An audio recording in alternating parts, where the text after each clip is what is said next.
Oke, jadi di sini saya jelasin sedikit dulu mengenai yang tadi mengenai kenapa kita harus belajar Pascal, karena Pascal ini adalah bahasa pemrograman.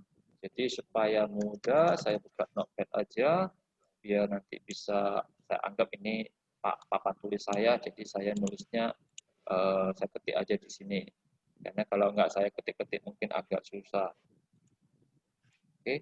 Jadi di sini kita belajarnya itu adalah bahasa pemrograman. Bahasa pemrograman itu sebenarnya itu sangat banyak sekali. Nah, kenapa kita belajar Free Pascal? Karena itu yang sangat-sangat awam untuk orang, ibaratnya sangat mudah untuk dipelajari sama pihak awam. Ya, atau apalagi seperti si Philip belum ada dasar sama sekali. Jadi cocoknya ini kita belajar dari Free Pascal.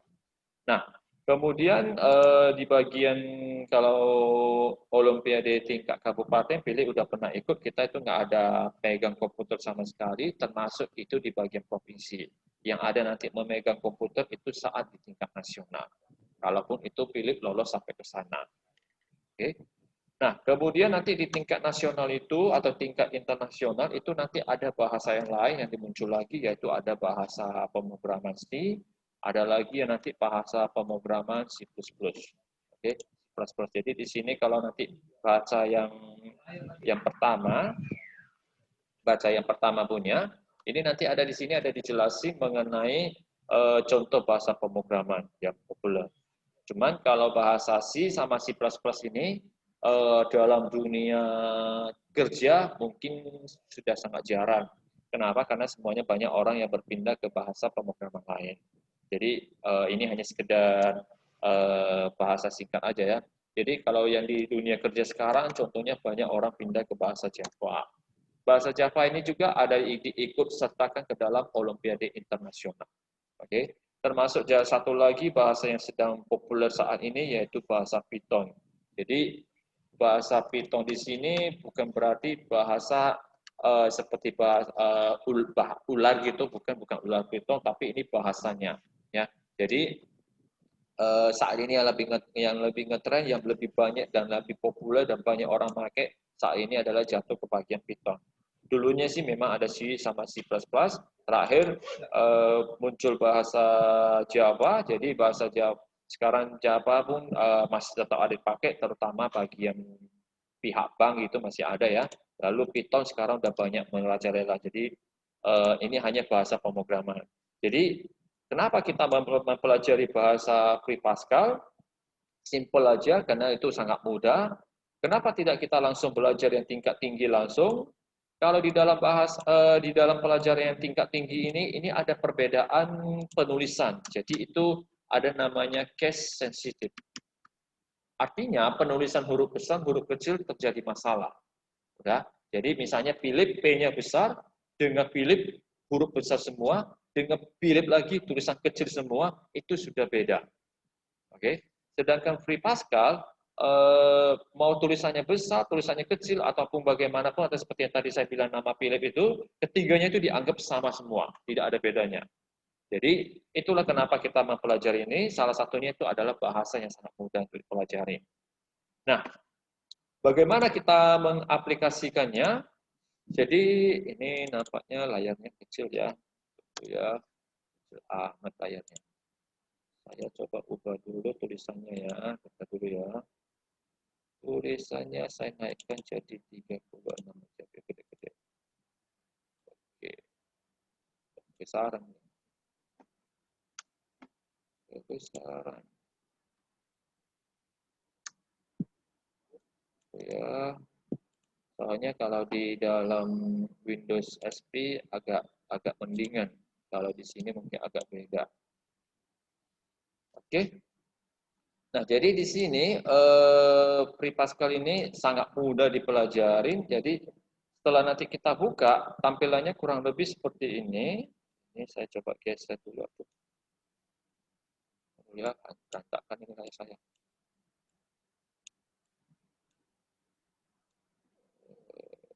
Oke, oke sampai sini. Oke. Nah, jadi di sini setelah nanti kita buka yang file FP ini, Kita tinggal nanti kalau mau buka lembaran baru, tinggal pilih aja File New. Ya. Jadi nanti muncul tampilan biru-biru ini, memang itulah tampilan dasarnya. Oke. Nah, sebelum kita mempelajari lebih banyak lagi, kita harus tahu dulu dasar-dasarnya dulu, struktur bahasanya. Ibaratnya kalau misalnya kita mempelajari bahasa Indonesia, ada nanti namanya mungkin ada subjek, ada predikat, ada objek, dan mungkin keterangan segala macam. Jadi kita harus tahu dulu strukturnya dulu. Ini tampak saya masih agak terang. Di tempat Philip nampak dengan jelas tampilan saya kira-kira? Jelas Pak, jelas. Jelas ya, nampak jelas ya. Soalnya Philip pakai handphone mungkin agak entah kecil atau besar saya pun nggak tahu, jadi mungkin saya akan bertanya lagi. Jadi kalau kurang jelas disampaikan ya. Ya Pak. Oke. Nah, jadi yang pertama struktur bahasanya itu yang pertama kita harus ada begin dan harus ada end titik. Jadi di sini harus ada titiknya. Ini adalah inti programnya. Jadi begin di sini memasuki inti program, end titik menyatakan programnya sudah selesai. Ya. Nah, kemudian yang kedua, apa yang mau kita suruh Pascal kerjakan, tinggal kita ketik aja di antara begin sama end titik ini. Misalnya, saya mau suruh dia cetak selamat belajar. Udah? Nah, suruh dia mencetak berarti ada perintah lagi. Ibaratnya kita suruh dia itu menulis. Jadi, cukup kita hanya mengetik aja write.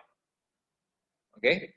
Kemudian kalimat yang mau kita cetak itu biasanya itu selalu di dalam kurung, udah, dan diapit dengan kutip satu pembuka, kutip satu penutup.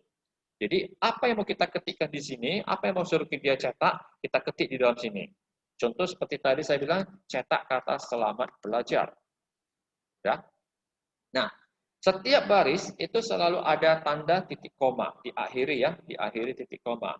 Artinya, satu perintah itu sudah selesai. Seperti kayak kita menulis sebuah kalimat, setelah menulis kalimat itu selalu selesai, kita selalu memberikan tanda titik. Bahwasanya kalimat itu sudah selesai. Jadi di dalam bahasa Pascal ini juga sama. Setiap kali perintah ini sudah selesai, kita tambahkan titik koma. Tapi tidak untuk begin, tidak untuk end titik. Karena itu adalah intinya. Udah? Untuk setiap perintah selalu seperti itu. Nah, supaya kita ingin melihat bagaimana hasilnya ini, pertama kode pemrograman ini kita harus simpan dulu. Kita belum tersimpan sama sekali. Jadi cara menyimpannya bisa aja langsung lihat di bawah ini ada namanya, tekan aja tombol F2 untuk menyimpannya, atau mungkin kalau kita mungkin tidak mau menghafalnya, mau mengikuti cara yang biasa, tinggal kita pilih aja file, kemudian kita pilih zip, itu sama saja. Oke. Nah, biasanya itu semuanya itu akan otomatis disimpan di dalam sini, yaitu di dalam drive C, folder FPC, kemudian versi FPC-nya, yaitu yang tadi saya pilih versi 32, kemudian di dalam directory bin atau folder bin, kemudian di dalam folder I386, lalu nanti di sini disimpannya. Jadi yang tadi kita buka yang di sini, oke, yang tadi kita buka yang di sini, mulai dari drive C, kemudian FPC, kemudian versinya, directory bin, di mana letaknya file FP ini, ya, di mana letak FP-nya ini, maka nanti dia akan semua filenya akan simpan di sini. Kalau kita mau letakkan di tempat lain bisa aja, kita harus ubah posisinya, ya. Tapi untuk yang sekarang kita tetap aja diletakkan di sini. Nah, supaya mudah nanti saya mencarinya, saya ketik aja namanya misalnya latihan 1. Oke, mau pakai latihan kurang 1, mau pakai latihan 1, mau pakai latihan kurang 01, terserah. Ya. Nah, setelah nanti kita simpan, itu biasanya otomatis akhirannya itu akan ditambahkan titik pas. Artinya itu kode-kodenya itu hasil dari yang bisa ambil baratnya itu aplikasi Pascal. Ya. Jadi kalau misalnya di sini ada nanti mungkin kita contohnya Word, biasanya belakangnya di OCS. Biasanya kalau Excel belakangnya biasanya XLSX. Ya, jadi akhiran-akhiran di belakang nama file ini itu menandakan bahwasannya file tersebut file apa, jenisnya apa, tipenya apa. Jadi ini dia otomatis. Jadi kita nggak usah tambahkan titik pas, cukup kita hanya menulis saja latihan 1 atau lat 1 atau tergantung program yang kita buat. Nah, setelah selesai kita ketik, tinggal kita aja pilih tombol OK. Ya. Dari mana kita sudah tersimpan, seperti biasa kita bisa lihat di atas tengah. Di sini ada tertulis lat1 titik pas. Untuk mengecek apakah ini salah menulis atau tidak, kita harus mengcompile dulu. Apa itu maksudnya compile? Compile itu, jadi yang tadi kita ketik ini masih bahasa Pascal, ya. Yang kita ketik di sini begin, write, selamat belajar, and titik, itu masih bahasa Pascal. Kita mau ubah ke dalam menjadi bahasa mesin. Ya, kita mau ubah jadi bahasa mesin. Jadi ibaratnya mungkin kita mau convert. Tapi di sini kita bukan bilang convert. Kita bilangnya adalah compile. Jadi compile itu artinya bahasa Pascal yang sudah kita ketik ini itu akan diubah menjadi bahasa mesin. Loh, bukan kenapa kita tidak mau langsung ketik bahasa mesin aja? Bahasa mesin itu sangat susah dipelajari. Seperti kalau kamu melihat perangkat elektronika, itu di dalamnya biasanya ada IC-nya. Contoh misalnya perangkat elektronika yang sering kita jumpai, misalnya di toko-toko handphone, di toko-toko jual pulsa, ada lampunya kedap-kedip jual pulsa, merah, padam gitu. Kan ada kan? Nah, jadi kalau misalnya kita mau memprogram seperti itu, kita harus tahu kaki-kaki dari IC itu nama kakinya apa, fungsinya apa. Jadi kita harus mempelajari seperti itu lebih rumit. Ya? Jadi bahasa mesin itu sangat susah dipelajari. Jadi kenapa kita banyak bahasa pemrograman, itu salah satunya mudah dipelajari sama manusia. Karena banyak versinya, maka muncullah nama-nama bahasa pemrograman di atas. Oke? Nah, jadi salah satunya setelah nanti kita ketik bahasa Pascal ini, kita akan ubah menjadi bahasa mesin. Caranya yaitu kita compile. Bagaimana cara compile-nya? Bisa aja dengan cara seperti yang di bawah, yaitu alternate lalu F9. Atau bisa juga langsung ikuti aja perintah yang ada di atas. Yaitu tinggal klik aja menu compile, kemudian ulangi lagi compile. Maka nanti kalau misalnya ada kesalahan, maka Pascal akan memberitahukan. Kalau tidak ada salah, maka Pascal itu akan menyatakan sukses. Oke, sampai sini kira-kira bisa diikuti? Oh, Bisa ya? Ada pertanyaan dulu sebelumnya? belum ini belum ada. Belum ya? Masih bisa diikuti ya? Belum pusing lah berarti ya?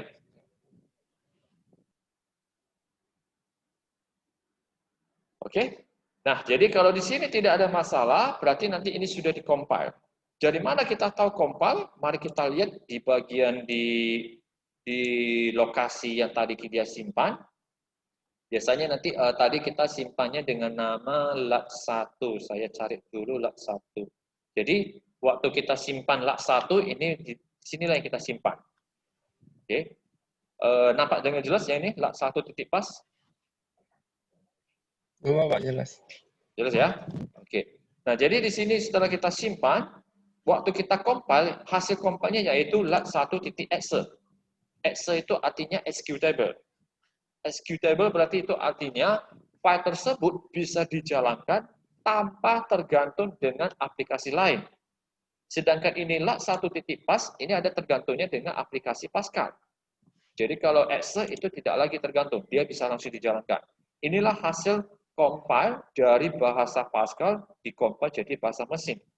Jadi nanti waktu kita jalankan, yang dijalankan adalah lat1.exe. Kita tidak menjalankan dari sini, kita langsung aja jalankan dari sini. Oke. Nah, jadi di sini setelah sukses, katanya hanya press any key, tinggal kita sembarangan tekan tombol aja, mau enter, terserah, nggak masalah. Lalu kita akan menjalankan melihat hasilnya. Bagaimana kita bisa lihat hasilnya? Yaitu dengan cara menjalankannya. Di sini ada perintah run. Ya, run itu untuk menjalankan. Tinggal kita pilih aja perintah ini run, kemudian kita pilih lagi run. Oke, diperhatikan ya, waktu saya menekan run nanti dia ada kedip sebentar. Hasilnya kita belum bisa nampak. Oke, nampak kira-kira ada nampak reaksinya sedikit? Belum Pak. Ada ya? Nah, lalu hasilnya mana? Kita kan nggak nampak. Untuk melihat hasilnya yang seperti begini, kita mau nggak mau kita harus memakai perintah tambahan, yaitu perintah tambahan yang kita pakai di sini, supaya untuk melihat hasilnya kita harus menekan tombol alternate, kemudian diikuti dengan tombol F5. Ya, ini nanti kita akan buang. Bagaimana caranya supaya ini nggak dipakai. Udah, untuk sekarang kita lihat dulu. Saya coba menekan Ethernet tahan, kemudian F5. Oke. Nampak nanti hasilnya di sini. Aduh, tulisannya kecil pula ya. Saya coba besarin lagi 24. Oke. Nah, jadi hasilnya nanti yang tadi kita jalankan, inilah hasilnya. Yaitu pertama kali Free Pascal-nya dijalani, versinya versi berapa, udah compilernya versi berapa, kemudian versi yang lain, udah termasuk itu di mana letaknya, file apa yang dijalani, dan hasilnya apa. Inilah tercetak. Oke. Jadi kalau kita jalani sekali lagi, untuk kembalinya tadi tinggal menekan enter aja ya. Untuk menjalankan sekali lagi tinggal menekan run aja. Untuk melihatnya juga sama, tinggal lagi menekan Ethernet F5. Udah. Lalu kita lihat di sini selama belajar menjadi 2 baris. Udah. Nah, ini masalahnya sangat ribet. Oke, masalahnya sangat ribet. Solusi yang pertama kita akan menghilangkan supaya tidak lagi menekan Ethernet F5. Solusinya yaitu setelah kita ketik selesai, sebelum memasuki akhir program, kita tambahkan perintah read line. Udah. Read itu artinya membaca, ln itu artinya line. Apa itu line? Yaitu dia membaca sampai tombol enter kita ditekan atau di enter sekali. Oke. Jadi kalau kita enter sekali, biasanya posisi kursor akan terpindah ke baris baru. Makanya ini dibaca read line. Selama kalau tidak kita menekan enter, dia tidak akan muncul, dia tidak akan kembali ke tampilan Pascal ini. Oke. Supaya mudah, saya coba lagi compile untuk mengecek apakah ada masalah. Di sini tidak ada masalah ya. Oke, tinggal saya coba jalankan lagi, tinggal run, kemudian run. Ya. Nah, di sini saya nggak usah lagi menekan tombol Ethernet F5. Otomatis dia berhenti sendiri. Ya. Nah, jadi kalau saya ingin kembali lagi ke tampilan Pascal, saya tinggal tekan enter aja. Oke. Enternya nggak jalan. Oh ya, oke. Nah, jadi kalau saya jalankan lagi, udah, kalau saya jalankan sekali lagi, maka kita lihat ini tampilannya makin banyak. Ibaratnya seperti kayak papan tulis, terus saya tulis, udah, tapi tidak ada menghapusnya. Nah, jadi sekarang yang mau saya buat supaya ini hasilnya ini tidak membingungkan saya, supaya saya tidak kebingungan mana hasil dari program yang dijalankan, udah, maka solusinya saya akan menjalankan perintah untuk membersihkan tampilan ini. Ibaratnya sebelum kita belajar biasanya kita mungkin memakai lembaran baru, kalau di papan tulis biasanya kita mungkin bersihkan dulu papan tulisnya. Oke. Nah, caranya bagaimana supaya ini bisa diapain? Udah. Solusinya kita akan memakai perintah tambahan yang baru, yaitu kita memanggil perintah yang berhubungan dengan monitor. Perintah ini sudah ada di dalam Pascal, jadi tinggal kita memasukkan ke dalam aplikasi kita saja, ke dalam kode program kita ini. Cara memanggilnya yaitu dengan cara uses. Ini tidak perintah uses ini tidak dipelajari atau tidak diterapkan di dalam di dalam Olimpiade ya. Ini hanya untuk di dalam praktek kita aja supaya kita mudah melihat hasilnya saja. Oke, Philip? Pahamnya kira-kira? Ya, Pak. Oke ya, jadi ini uses ini hanya perintah tambahan aja. Nah, perintah yang berhubungan dengan monitor biasanya kita namakan itu adalah CRT. CRT itu artinya monitor tabung. Udah? Jadi kalau sekarang mungkin semuanya namanya LCD. Tapi karena asalnya itu adalah CRT, tetap kita memakai CRT. Jadi, sewaktu kita memanggil, kita menulis perintah ini, uses CRT, perintah ini berarti artinya perintah yang semua berhubungan dengan monitor, itu dimasukkan ke dalam satu titik pas. Nah, setelah selesai, jangan lupa tambahkan titik koma. Perintah ini masih belum bisa dijalankan. Ya, kita hanya memasukkan aja ke dalamnya saja, ke dalam aplikasi kita. Ibaratnya kita hanya bawa pulpen, tapi pulpen ini belum dipakai. Oke. Jadi untuk menghapusnya, maka perintah ini kita akan sisipkan lagi di sini, ya, yaitu dengan cara kita memanggil clear screen. Jadi disingkat menjadi CLR SCR. CLR ini berarti clear, SCR ini berarti screen.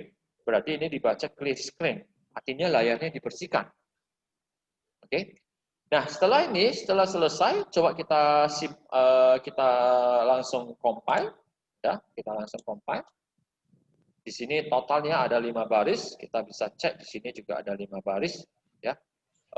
Katanya tidak 6 baris ya, line number 6. Jadi ada 6 baris, semuanya nggak ada masalah, udah. Waktu yang dibutuhkan sekitar 0,7 detik untuk mengcompile 6 baris ini. Oke. Memori yang terpakai sebesar ini semuanya keterangan aja. Nah, jadi setelah selesai kita akan coba menjalankannya. Tinggal hanya kita pilih run sama seperti tadi, lalu run lagi. Maka hasilnya tadi, yang banyak tulisannya yang tadi, ini tidak nampak lagi. Karena sudah dibersihkan layarnya. Dan kedua, kita hanya nampak tulisan yang kita cetak, yaitu selamat belajar. Oke. Jadi sampai sini jelas kira-kira, Philip, mulai dari baris pertama sampai baris terakhir? Pak, sebelumnya itu compile bertugas untuk ngecek ada error di kodenya, Pak. Sorry, kurang jelas? Itu menu compile-nya, Pak. Itu untuk Compile. ngecek ada errornya di Oke. ya. Nah, untuk ngecek errornya di kodenya enggak? Oke. Jadi di sini tadi ini compile kita hanya sekali lagi saya jelasin, compile ini kita hanya mengubah bahasa Pascal menjadi bahasa mesin. Memang kalau saat kita menjalankan ini mungkin kita tidak nampak errornya karena di sini saya masih mengetik yang benar. Ya. Coba kita akan buat kesalahan. Oke, supaya kita bisa lihat di mana salahnya.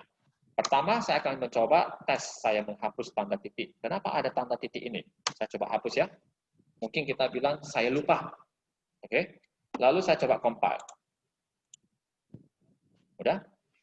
Di sini terjadi namanya compile valid. Berarti gagal di compile. Artinya bahasa Pascal ini mau diubah ke bahasa mesin terjadi ada kesalahan. Jadi tidak bisa diubah. Oke. Apa masalahnya? Kita bisa cek di bawah sini. Jadi ini cukup di enter aja. Dia nanti ada muncul di bawah di sini, bisa kita cek. Udah? Biasanya dia ada pesan di sini. Tertulis di sini satu titik pas, udah 6,4. 6 ini artinya baris, 4 ini artinya kolom. Jadi kalau kita bilang baris ke-6, berarti kalau saya hitung dari atas, uses ini baris 1, begin baris kedua, clear screen baris ketiga, write baris keempat, read line baris kelima, end baris ke-6. Berarti di posisi end di sini. Oke, posisinya di sini. Mana dia? Kita ulangi lagi. Ya. Oke. Nah, jadi ini di baris ke-6, udah. Kemudian tertulis di sini fatal syntax error. Udah. Lalu tanda ada diapit tanda titik. Lalu kita baca lagi expected but end of file fault. Artinya di baris ke-6 ini pada karakter keempat atau kolom keempat seharusnya ditambahkan titik. Oke. Di sini sudah disampaikan. Jadi errornya sangat jelas. Oke, ini error yang pertama. Jadi kalau ini setelah saya tambahkan titik, saya compile, tidak masalah lagi, sukses.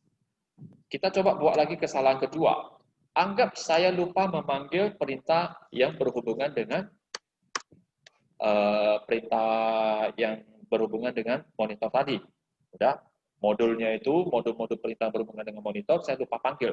Tapi saya panggil clear screen. Oke, saya coba compile. Apa yang terjadi? Dinyatakan di sini compile valid. Udah. Apa validnya? Kita baca error identifier not found. Artinya perintah clear screen ini tidak ditemukan. Perintah ini bukan bagian dari Pascal. Itulah dinyatakan seperti itu. Ya, ini dinyatakan pada baris kedua. Oke, berarti baris kedua, baris satu, baris dua. Berarti perintahnya ada di sini.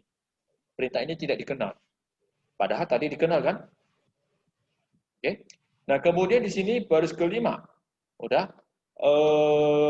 There will one error compile model stopping. Oke, otomatis tidak bisa dikompil. Walaupun sudah sampai sini dia cek, tapi karena di sini ada masalahnya besar kali, perintah ini bukan perintah Pascal, dia nggak bisa pakai. Ibaratnya seperti ini, Anda pergi ke sekolah, udah sudah ada bidang studinya, lalu ada satu bidang studi yang tidak Anda bawa. Misalnya anggaplah pelajaran TIK tidak Anda bawa. Lalu saya suruh Anda keluarkan buku TIK-nya. Ternyata Anda tidak ada. Maka otomatis Anda udah nggak bisa mengikuti pelajaran TIK. Itulah maksudnya di sini. Makanya dibilangnya perintahnya tidak dikenal. Paham kira-kira, Philip? Paham, Pak? Paham ya? Apakah seperti yang tadi yang kamu tanyakan?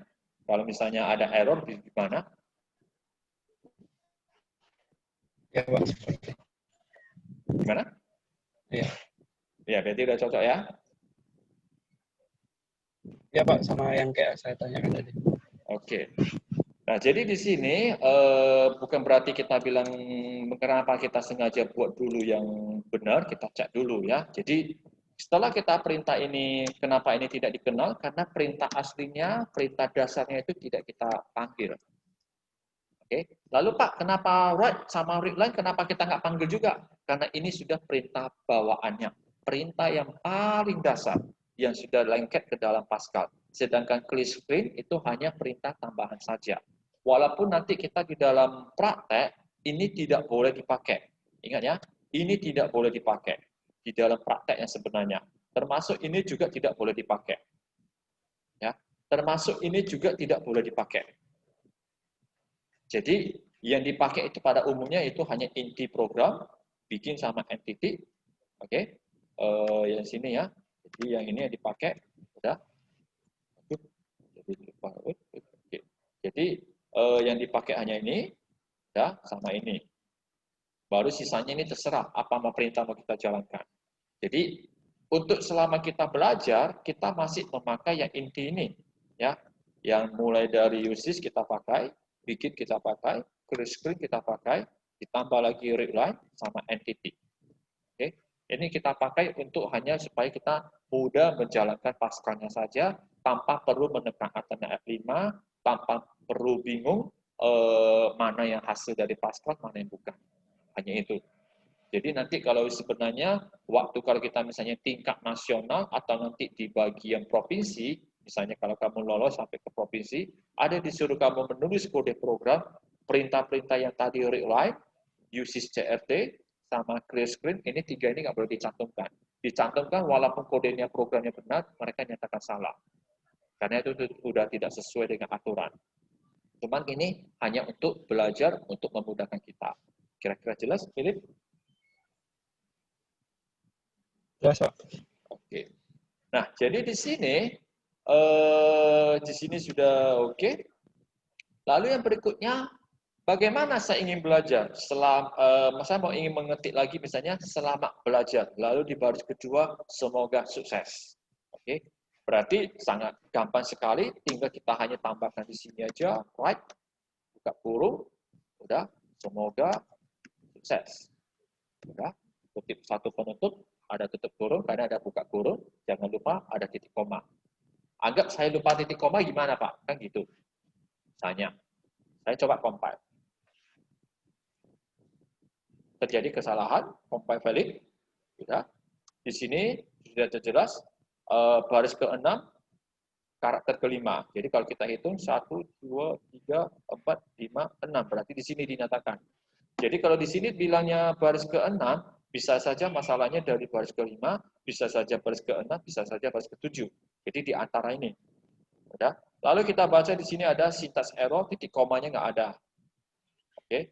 Jadi kita baca di sini ada titik koma, kita cek baris sebelumnya. Ternyata baris sebelumnya ini tidak ada titik koma. Udah. Jadi kurang titik koma aja dia sudah bermasalah. Oke. Nah, jadi di sini seharusnya di sini saya tambahkan titik koma. Ya.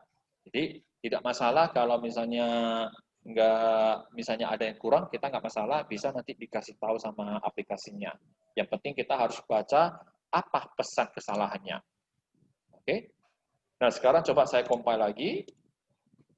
Sudah sukses, tidak ada masalah lagi. Ya. Kemudian saya coba jalankan, run, run. Ingat ya, jadi di sini saya mau cetak selamat belajar di baris pertama, baris kedua semoga sukses. Oke, kita lihat hasilnya bagaimana. Ternyata hasilnya adalah selamat belajar semoga sukses memang betul, tapi sayang penulisannya lengket. Betul? Nah, bagaimana kita supaya membuat tulisan semoga sukses ini di bawah? Ya, bagaimana kita membuatnya? Sebelumnya kita lihat dulu, kenapa posisi kursor berada di belakang? Ya, kita kembali lagi ke kode program. Di sini write. Write itu memang fungsinya hanya menulis. Setelah tulis, ternyata posisi kursor masih di belakang. Coba saya jalankan sekali lagi ya. Saya jalankan sekali lagi. Udah. Setelah dicetak, sama seperti tadi semoga sukses, saya juga pakai perintah write. Setelah dijalankan, setelah dicetak, ternyata posisi kursor masih berada di belakang. Kalau ini dilanjut menulis, maka dia akan melanjut menulis lagi di belakang. Sedangkan yang saya mau, selama belajar di baris pertama, semoga sukses di baris kedua. Nah, solusinya bagaimana kita buat seperti ini? Oke, solusinya perintah ini harus kita perbaiki. Ya, di sini perintah write itu ada dua, ya, perintah write ada dua. Satu namanya perintah write, oke. Satu lagi ada namanya perintah write line. Write itu fungsinya untuk menulis, write line itu berarti sama juga menulis, cuma bedanya di sini ada ln. Jadi kalau di sini sudah ditulis, posisi kursor masih berada di belakang. Udah? Tapi kalau kita berikan perintah write line, setelah dia siap menulis, posisi kursor langsung dipindahkan ke baris baru. Kira-kira bisa dipahami perbedaannya? Ya, bisa, Pak. Bisa ya? Oke. Nah, supaya untuk lebih mengerti, saya akan coba perbaiki perintah di sini, write line, di sini saya tambahkan, udah. Di sini juga sama, saya tambahkan write line. Oke. Jadi warna kalau tidak putih lagi nggak masalah, ya, nggak usah peduli. Ini bukan berarti ini perintah harus tambahan, bukan. Itu memang perintah sudah bawaan. Untuk meyakinkan kita bisa tes compile dulu. Kita bisa lihat tidak ada masalah. Berarti write line itu ada perintahnya. Kalau begitu kita tinggal jalankan, kita lihat hasilnya.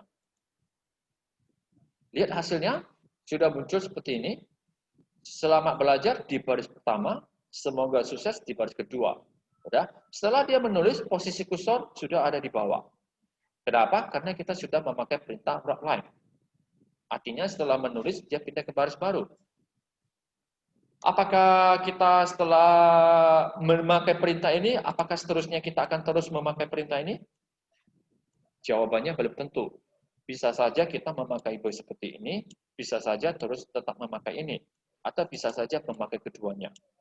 Jadi, kapan kita memakai write, kapan kita memakai write line, tergantung kondisi programnya, tergantung kondisi soalnya.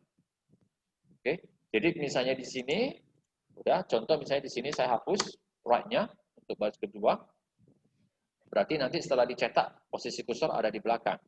Oke, saya coba compile dulu, tidak ada masalah. Kemudian saya run. Nampak posisi kursor ada di belakang. Oke.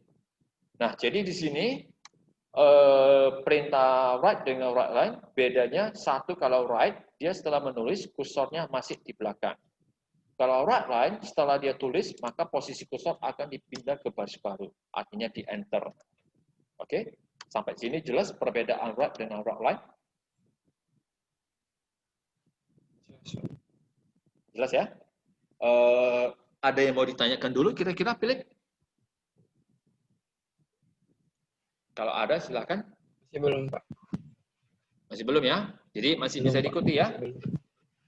Jadi masih bisa diikuti? Ya. Bisa ya?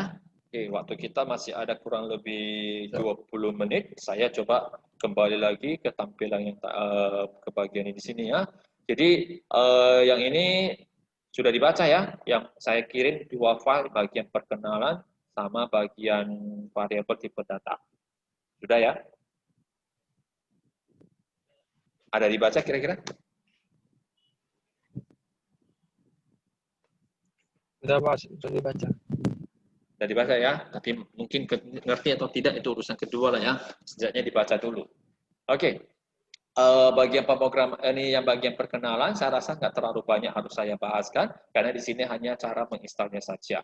Ya, kita masuk ke bagian di sini, bagiannya di bawah ini juga juga sudah dijelasin, udah mana inti programnya, perintahnya ini saya rasa ini juga sudah dijelasin bagaimana cara compile-nya.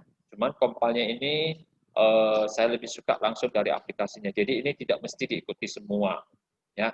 Ini hanya prinsip mereka aja. Jadi tidak saya pakai cara yang mudah. Mereka mungkin ada cara yang lebih mudah tapi prosesnya agak rumit, jadi saya nggak mau. Nah, sekarang kita akan lanjut ke bagian variabel. Apa itu variabel? Apa itu tipe data? Jadi contohnya seperti ini. Contohnya supaya gampang. Kalau misalnya kita mau menampung air hujan, kita mau pakai apa? Pakai gelas, pakai ember, pakai mungkin kuali, atau pakai baskom, atau pakai apa? Kalau menurut Philip, apa kira-kira mau kita pakai? Kalau kita mau menampung air hujan, Baskom. pakai baskom ya. Kalau saya sih jawabannya tergantung. Seberapa banyak air hujan yang mau saya tampung? Kalau air hujannya sedikit aja mau saya tampung, maka saya pakai gelas. Kalau air hujannya banyak, mau saya tampung, maka saya lihat ember bisa, embernya berapa sanggup menampung berapa liter. Oke. Jadi yang dari tadi kita sebutkan itu gelas, ember, kuali misalnya, baskom, udah, ini hanya tempat untuk menampung. Oke, ini tempat hanya menampung. Nah, di dalam komputer yang kita bilang ini, inilah yang disebut sebagai variabel. Oke, ini hanya untuk tempat menampung. Setelah tampung, kita nanti mau pakai isinya, ya udah kita tinggal tuang atau kita tinggal olah. Oke. Kalau di dalam pelajaran matematika, di dalam pelajaran fisika, udah, ataupun di dalam pelajaran kimia, kita juga sudah pernah belajar variabel secara tidak langsung. Misalnya, luas segitiga ya sama dengan alas dikali tinggi, kan gitu kan? Masih belum berubah gini ya, rumus mencari luas segitiga. Philip? Banyak, Pak. Masih ya? Oke. Lagi Nah, jadi iya masih sama ya berarti ya. Nah, kalau kita mempelajari rumusnya segini panjang, luas segitiga sama dengan alas kali tinggi, kita mau menuliskan gini panjang, capeknya bukan main. Maka terjadilah ada istilah namanya inisial atau diandaikan. Di mana luas segitiga kita bilang L, lalu alas kita bilang A, kemudian tinggi kita bilang T. Lalu sekarang ada lagi mungkin di SMA kari itu hanya pakai tanda titik. Betul? Betul kira-kira? ya, betul. Betul ya? Nah, secara tidak langsung ini yang kita Ya. pakai, sudah L yang kita pakai atau L besar ini, A yang kita pakai, T yang kita pakai, ini semuanya juga adalah variabel. Contoh, di dalam kimia paling suka itu pakai seperti ini. Diketahui, ditanya, jawab. Itu paling suka di dalam fisika. Kalau bisa menulis ini aja udah dapat poin 1 katanya. Oke. Nah, saat kita menulis seperti ini, misalnya kita bilang diketahui, misalnya ya, A-nya sama dengan 5 cm, udah, T-nya sama dengan 20 cm, udah, lalu ditanya L-nya, ya berapa, barulah kita di sini jawab, udah, barulah kita panggil di sini, luas sama dengan alas dikali tinggi, udah. Barulah kita isi lagi seperti ini, A itu mana?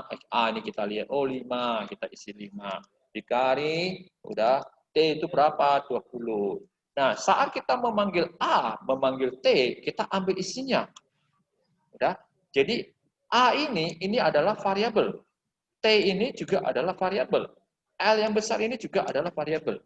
Cuman mungkin di dalam pelajaran fisika atau di mata atau di kimia, mereka tidak memakai namanya variabel. Mereka hanya memakai andaikan itu luas adalah L. A itu berarti alas. Kan itu aja mereka penyampaiannya. Sedangkan di dalam komputer yang kita pakai itu semua untuk menampung nilai apapun namanya itu disebut sebagai variabel. Oke? Paham sampai sini kira-kira Philip mengenai variabel? Paham, Pak. Paham ya? Oke. Nah, variabel yang kita pesan ini di dalam Pascal juga ada aturannya. Ya, di sini kalau kita baca ini sudah ada aturannya, udah. semuanya sudah sangat jelas sebenarnya di sini ya, ditulis ada aturannya. Ini dia ada aturannya. Oke. Di mana nama-nama variabel yang kita pakai nanti di dalam Pascal itu perintah yang pertama tidak boleh ada hubungan dengan perintah Pascal. Contoh, ya, tidak boleh ada hubungan dengan perintah Pascal. Kita tidak boleh memakai nama perintah begin. Contoh, begin sama dengan 5 misalnya, itu nggak boleh. Kenapa? Karena begin itu adalah perintah Pascal. Misalnya kita pakai nama variabel pakai right atau right line, itu juga tidak boleh. Karena itu adalah perintah bawaan dari Pascal. Artinya nama variabel yang kita buat tidak boleh memakai perintah bawaan dari Pascal. Oke? Nah, kemudian kedua, kalau misalnya kita mau memberikan inisial, misalnya contoh mungkin ada gelas 1, ada gelas 2, ya, misalnya ada 2 gelas, ada gelas 1, udah, lalu ada gelas 2. Pemberian nama variabel tidak boleh ada spasi. Oke, pemberian nama variabel di dalam Pascal itu tidak boleh ada spasi. Jadi sebagai pengganti spasinya biasanya kita ganti dengan garis bawah underscore. Oke. Untuk memberikan spasi biasanya kita pakai garis bawah. Ya. Jadi tidak boleh ada spasi. Nah, sebagai penggantinya kita pakai garis bawah. Kadang-kadang kita memang memakai nama variabel itu memang agak panjang. Apa gunanya nama variabel kita buat agak panjang? Tergantung. Contohnya supaya kita lebih tahu nama variabel ini untuk apa digunakan. Contoh misalnya kita mau menampung luas segitiga, maka kita bisa saja memberikan nama variabelnya misalnya adalah luas segitiga. Boleh kita tulis seperti ini? Jawabannya boleh. Lalu Pak, kalau saya pakai L aja boleh? Ya, memang menurut kita sih boleh. Nggak masalah. Masalahnya saat nanti kita mau jumpa itu L kecil, bingung. Ingat, di dalam Pascal di sini, sudah saya bilang, tidak ada perbedaan huruf besar, huruf kecil. Contoh ya, saya ganti aja perintah right-nya di sini. Misalnya, RIT-nya saya buat jadi huruf kecil. Ya. Oke. Apakah ini bermasalah? Jawabannya tidak. Tes kita compile, tidak ada masalah. Udah. Mau kita buat huruf besar, huruf kecil, mungkin ini A-nya kecil, udah. N-nya kita buat kecil, apakah ini ada masalah? Jawabannya tidak ada masalah. Untuk di dalam Pascal. Udah. Jadi Pak, kalau kita jalankan, ya tetap bisa dijalankan. Tidak ada masalah. Mau besar, mau kecil, nggak masalah. Tetap bisa dijalankan. Oke. Maka untuk di sini, kalau nanti kita misalnya anggap luas segitiga kita bilang L besar, lebar kita anggap huruf kecil, wah ini sama Pascal sudah dianggap sama. Kalau untuk bahasa pemrograman lain mungkin dianggap beda. Oke. Nah, jadi kadang-kadang kenapa kita harus memakai nama yang panjang itu supaya kita tahu bahwasanya nama variabel ini digunakan untuk menampung nilai apa. Itu tujuannya. Oke. Kemudian berikutnya kembali lagi seperti tadi penulisan nama variabel ada angkanya. Kita boleh memakai angka, nggak masalah. Dengan catatan huruf pertama itu harus abjad. Ya, huruf pertama itu harus abjad. Jadi kita tidak boleh memakai misalnya satu gelas, nah, misalnya contoh gini, udah 2 gelas kayak gini. Ini tidak boleh. Kenapa tidak boleh? Karena huruf pertama itu bukan abjad. Maka di dalam Pascal itu dinyatakan salah. Jadi kalau mau kita pakai gelas, boleh aja di belakangnya. Atau setelah huruf ini, boleh aja. Contoh misalnya gelas, saya pakai 3, boleh? Jawabannya boleh aja, nggak masalah. Tapi tidak boleh huruf pertama itu angka. Paham kira-kira Philip? Sampai sini? Mengenai pemberian nama variabel? Paham ya? Nah, kemudian yang berikutnya lagi, nama variabel yang dipakai. Pak, sebelumnya. Gimana? Kurang jelas? Halo? Terus yang luar waktu kita print, muncul nggak garis itu? Kurang jelas saya. Kira-kira apa yang ngomong Philip ya? Coba sekali lagi pertanyaannya bisa lebih jelas? Ya, Pak. Itu yang di variabel bawahnya, kan Bapak buat luas, garis bawah segitiga. Ketika kita print, kita run, apa garis bawahnya muncul atau tidak, Pak? Oke. Nah, nama variabel itu hanya dipakai di dalam program. Saat nanti kita jalankan perintahnya, hasilnya itu yang diambil hanya hasil angkanya saja. Ibaratnya sama seperti di dalam pelajaran fisika, di dalam pelajaran kimia ataupun apa, itu hasilnya ditanya aja. Ya, jadi mau kita pakai seperti ini nggak masalah. Oke, nanti supaya lebih jelas nanti kita akan mempraktekkannya. Ya, kalau misalnya nggak sempat hari ini, kita mungkin akan ambil minggu depan. Oke, kira-kira itu yang dimaksud, Philip?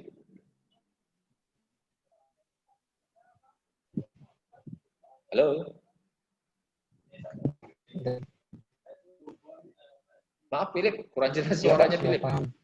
Ya?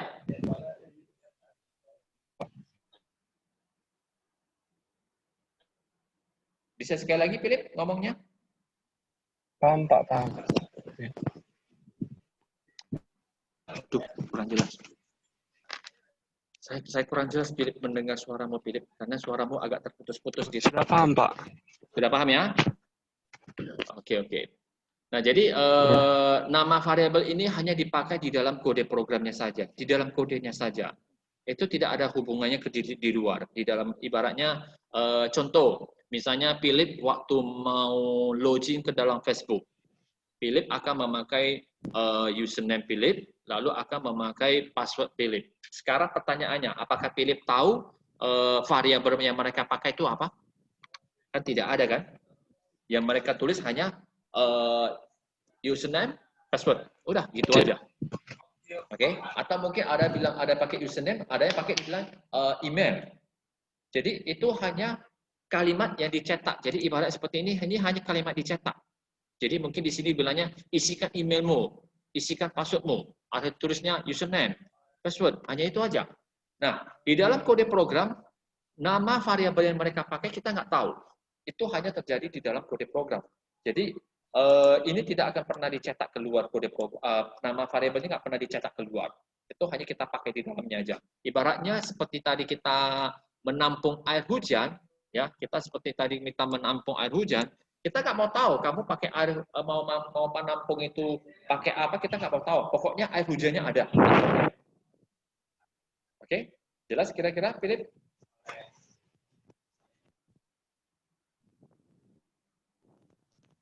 Halo, jelas kira-kira? Jelas. Jelas ya? Oke. Nah, setelah variabel, saya lihat di sini masih ada sekitar 8 menit ya. Saya coba lanjut lagi. Tinggal 8 menit. Oke. Nah, jadi di sini sudah dijelasin tidak boleh memakai semuanya, boleh huruf, boleh angka, boleh garis bawah ya. Udah. Lalu di sini sudah diterangkan bahwasanya huruf pertama itu harus abjad, ya, tidak boleh dalam bentuk angka. Oke, sudah ditulis jelas. Lalu seperti tadi sudah dijelasin, Pascal itu tidak ada perbedaan huruf besar, huruf kecil, semuanya dianggap sama. Jadi penulisan